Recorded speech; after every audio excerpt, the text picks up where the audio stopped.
Oi, seja bem-vindo ao canal Professora Nerd. Eu sou Francinete Coutinho e esse é mais um quadro dos dados do mestre. Nesse quadro, a gente fala a respeito de sistemas de RPG de mesa, trabalhando hoje com o sistema Daimon. Nós vamos conhecer as regras e testes utilizadas nesse cenário para poder emular combates e outros desafios no mundo do RPG de mesa. Se você curte o sistema Daimon e quer ver como proceder para realizar regras e testes, fica aqui que depois da vinheta te explico tudo.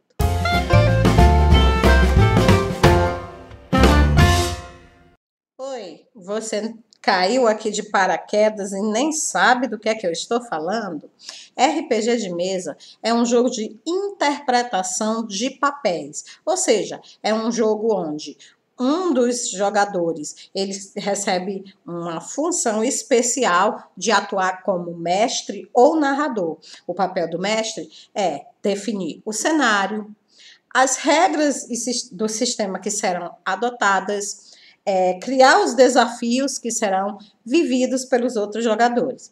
Já os outros jogadores, eles têm como função desenvolverem personagens, ou seja, papéis que eles irão interpretar para viver naquele cenário criado pelo narrador. O grande objetivo do jogo, então, é a confecção, é a criação de uma história cooperativa, ou seja, uma história em conjunto criada por jogadores e narradores. Se você gostou da ideia, tem aqui no card um link para minha playlist sobre RPG de mesa e você pode ir lá para aprender muito mais a respeito desse hobby maravilhoso. Se você já está aqui comigo desde o início nessa playlist, você sabe que nós estamos trabalhando com o sistema Daimon, que é um sistema que foi inicialmente desenvolvido para cenários de terror sobrenatural, mas que por ser um cenário considerado um cenário genérico, ele pode ser utilizado em todo e qualquer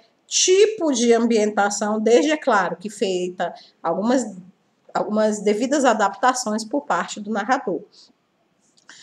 Nos nossos vídeos anteriores, nós falamos a respeito dos atributos, das perícias, falamos sobre pontos heróicos, pontos de fé, e hoje nós vamos dar sequência ao estudo desse cenário, mostrando as regras e os testes, como é que são feitos os testes no sistema Daimon e quais as principais regras que devem ser seguidas e, é claro, também como as regras opcionais. Daimon é um cenário de RPG brasileiro que fez muito sucesso, principalmente na década de 80 e 90, idealizado pelo grande escritor de RPG Marcelo Deldébio, e é um dos meus cenários preferidos. Eu tenho muito prazer de vir até aqui falar sobre esse sistema com vocês. Então, vamos lá, sem mais delonga, aprender como fazer testes e quais as principais regras de combate do sistema Daimon. Vamos lá.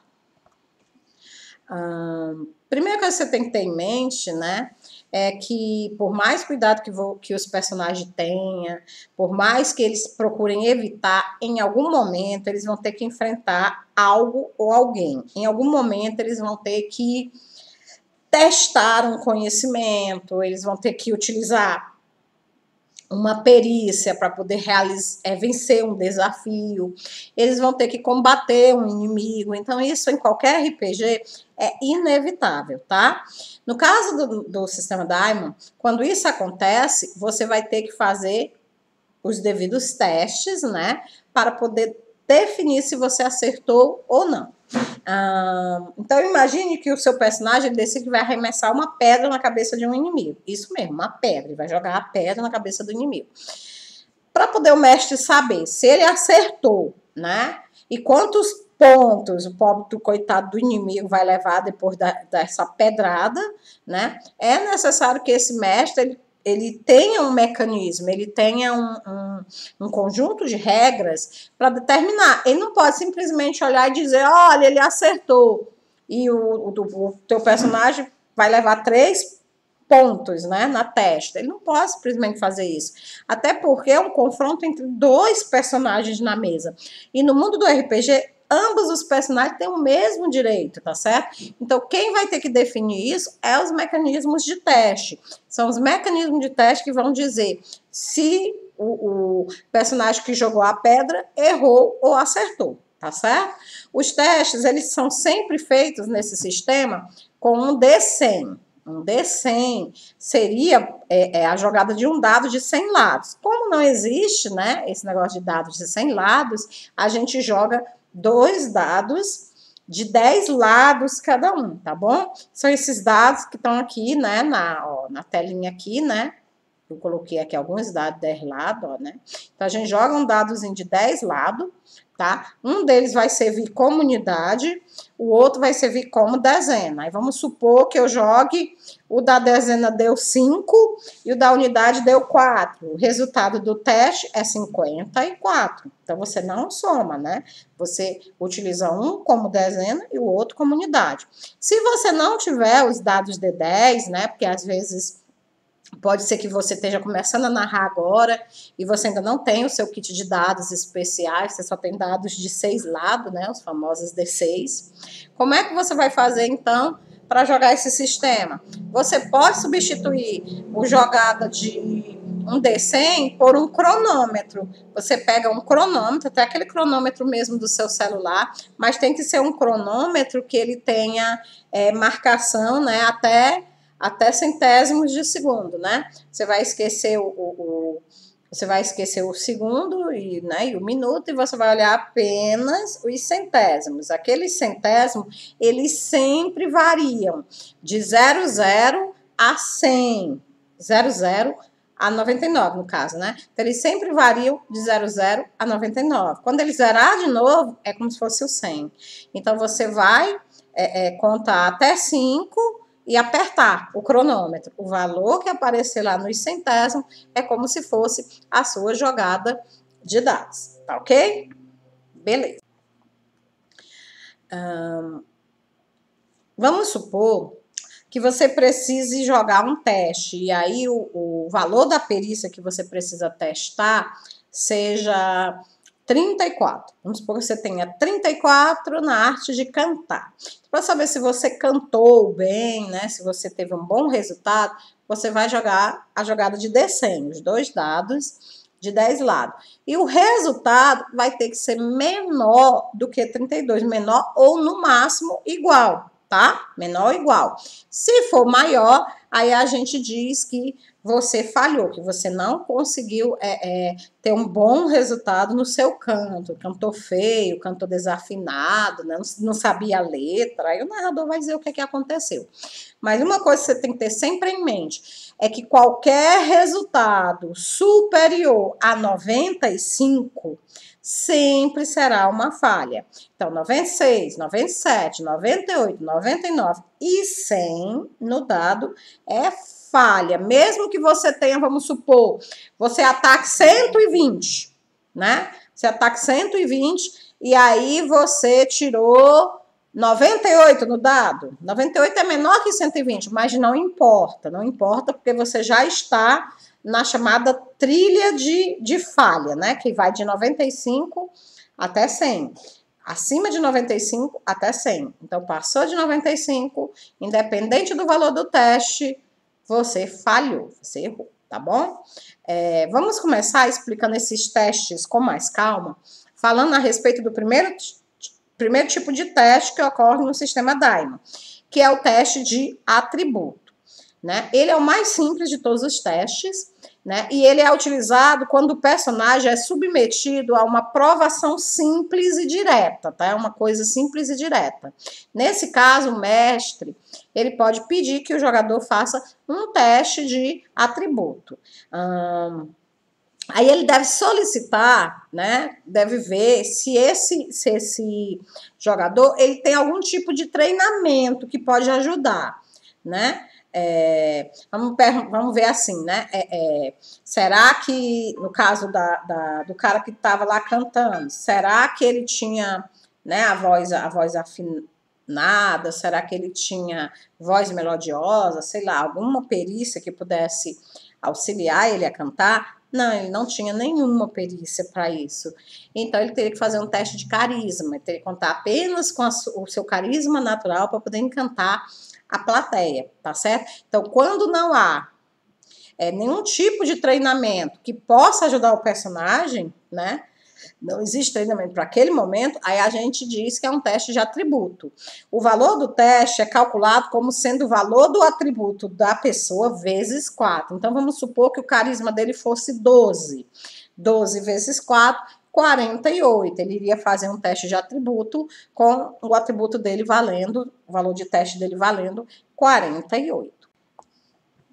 Então, para você ter certeza que o teste se encaixa nessa categoria, verifique se não há nenhuma perícia que poderia ser usada na situação, né? Ainda tem esse detalhe. Se houver alguma perícia que possa ser utilizada no lugar do atributo, aí, então, em vez de um teste de atributo, você irá fazer um teste de perícia, tá? E aí, cada situação, tanto o teste de atributo como o teste de perícia, ele tem suas próprias particularidades, tem algumas pequenas diferenças, tá certo? Para diferenciar essas situações, o mestre ele pode aplicar modificadores, né? Porque às vezes a chance do cara realizar o teste é muito grande, às vezes a chance é muito pequena, né? Então, para poder determinar isso, existem 3 categorias de testes em Daima. Primeiro é o teste fácil, depois você tem o teste normal e, por último, o teste difícil. No teste fácil, o aplicador, o modificador aplicado é o dobro do valor. Então, se você tinha 30% no teste normal, como a tarefa é fácil, você vai fazer pelo dobro de 30%, vai fazer por 60%, tá certo? Caso o valor restante seja maior que 100%, você considera que é um sucesso automático. Por exemplo, você já tinha 60%, aí dobrou, foi para 120%, nem precisa jogar os dados, tá? Sucesso automático. Então, você já considera como sucesso automático. Muitas vezes você pode, mesmo sendo um sucesso automático, você pode fazer questão de jogar os dados para saber se isso vai dar ou não um resultado crítico, tá bom? Lá mais na frente nós vamos falar sobre o acerto e a falha crítica, tá bom? Mas mais lá na frente. Agora, teste difícil. Bom, gente, por até uma questão de lógica, né? Se o teste fácil eu dobro, o que é que vocês acham que eu vou fazer no difícil? Isso, no difícil eu vou reduzir pela metade. Então, se a minha perícia normal era 30, eu faço apenas por 15. Isso vai indicar a grande dificuldade que eu vou ter para poder realizar aquela tarefa, tá certo? Então, esses são os únicos modificadores, né, recomendados para serem utilizados no sistema Daima. Se você, narrador, quiser, sei lá, acrescentar algum outro tipo de modificador, tipo mais 1, mais 2, mais 3, faça por sua conta e risco, tá? O sistema ele não foi preparado para esse tipo de inovações. Então, o bom é que você realmente se adeque à questão do dobro e da metade, tá bom? E o teste normal, como o próprio nome dele diz, é pelo valor do atributo normal. Então, no caso, eu iria jogar por 30, né? Já que o meu atributo era 30, tá certo? Então, modificadores que somam ou subtraem são um tanto arbitrários, né? A gente não vai levar isso em consideração, porque às vezes o mestre é iniciante, ele não vai saber muito bem determinar. Mas aqui não, aqui no teste difícil, no teste fácil, beleza, tá? Fica bem facilzinho de determinar. Um caso especial, né, é o do atributo força. Quando você estiver, né, medindo esse atributo, o teste dele é um pouquinho diferente, tá? Quando um personagem ele deseja levantar um peso qualquer, né, ele deve imaginar que esse peso que ele quer levantar é uma força oposta, assim como se fosse um inimigo lutando contra ele. Então, ele vai encarar o valor da força, o valor do peso do objeto que ele quer levantar, como se fosse um ataque, né? Como se fosse uma força oposta. Por exemplo, se ele quer levantar 100 quilos, é a mesma coisa dele estar lutando, dele estar combatendo um inimigo de força 12. 100 quilos é equivalente à força 12, tá ok? E como é que eu faço esses testes de atributo versus atributo, né? Então, vamos supor que os dois caras lá estão querendo um confronto de dois atributos, né? E eles querem saber quem vai levar a melhor, tá certo? Então, dois personagens, por exemplo, tirando uma queda de braço, né? Então, a gente escolhe um deles para ser a força ativa, né? Normalmente a gente vai utilizar a força, né? Mas em outras situações pode ser outro tipo de atributo. Por exemplo, se for para ficar mais tempo embaixo d'água, pode utilizar a constituição. A gente vai verificar os atributos a serem tratados em cada caso. Então, escolher um deles para ser a fonte ativa. Então, vamos supor que tem dois caras lá fazendo queda de braço, um deles tem força 12 e o outro tem força 13. Então, eu vou pegar para a força ativa o que tem força 13, né? O outro será a fonte passiva, tá bom? Verifica a diferença, então vai ser 13 menos 12 dá 1. E multiplica esse valor por 5. Então, vai ser 1 vezes 5, 5, soma com 50%, 55 é a chance da fonte ativa derrotar a fonte passiva. Vamos repetir de novo? Vamos. Eu tenho dois caras, um tem força 13, outro tem força 12. Vamos lá. O que tem força 13 é ativo, é o que está atacando. O que tem força 12 é o passivo, é o que está defendendo. Escolhi agora, tá? Podia inverter, mas eu escolhi agora. Eu diminuo os dois valores para saber a margem, tá? Diminuo os dois valores, então 13 menos 12 dá 1. Esse resultado 1 eu multiplico por 5 e somo com 50%. Multiplico por 5 e somo com 50%. 5 vezes 1, 5, mais 50, 55. Esse é o valor do teste final da fonte ativa. A fonte ativa, ela tem 55% de chance de derrotar a fonte passiva, tá? Se eu quisesse fazer o contrário, dizer que a 12 aqui ia ser, né, a passiva, quando eu ia ser ativa, quando eu fizesse as contas, ia dar o quê? 45% de chance. Tá bom? Eu faço essas continhas aí em casa direito para você ver que é isso aí que eu tô dizendo. Sucessos e fracassos automáticos. Lembra que eu tenho que pegar a fonte ativa menos a fonte passiva? Pois bem, se o resultado for igual ou maior que 10, vamos supor, a força de um é 25 e a do outro é 15, aí quando eu diminuo 25 menos 15 dá 10. Se for igual a 10 ou maior que 10, nem precisa jogar dado, porque já é acerto automático, já é sucesso automático da fonte ativa, tá? Então, não dá para uma pessoa com força 25, uma pessoa com força 15, desculpe, derrotar uma pessoa com força 25. O máximo que pode ter é o quê? É 9. 10 ou mais já dá a ser sucesso e fracasso automático, né? Sucesso para a que tem 25, ativo, e fracasso para a que tem 15, a passiva, tá bom? Beleza? Vamos falar agora sobre somar atributos. Vamos imaginar que mais de uma pessoa está tentando fazer a tarefa junto. Então, eles querem abrir uma porta, por exemplo, né? A porta muito difícil de quebrar, de arrebentar. Então, vamos supor 2, 3 pessoas estejam ao mesmo tempo tentando arrombar essa porta. Primeira coisa que você precisa saber é se realmente dá para mais de uma pessoa fazer a tarefa. Porque às vezes não tem como mais de uma pessoa participar. Quando isso for possível, né, por exemplo, para abrir uma porta, 2, 3 pessoas no máximo, mais que isso não tem como, tá certo? Quando for possível, o que é que você vai fazer? Você vai decidir quantas são as pessoas que podem ajudar, o narrador vai dizer quantas pessoas podem ajudar, vamos supor 3, né? Dentre todos os jogadores, vai escolher quem são os 3, ou esses 3 vão se voluntariar, quem são os 3 que vão unir a sua força para arrebentar a porta.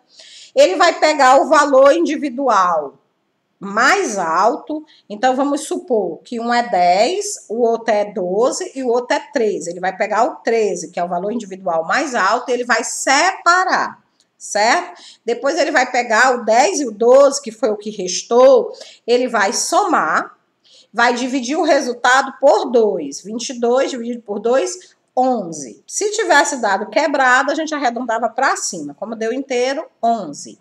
Então, esse valor 11, que é a média do que restou, né? Ele vai somar com o que estava separado, que era 13.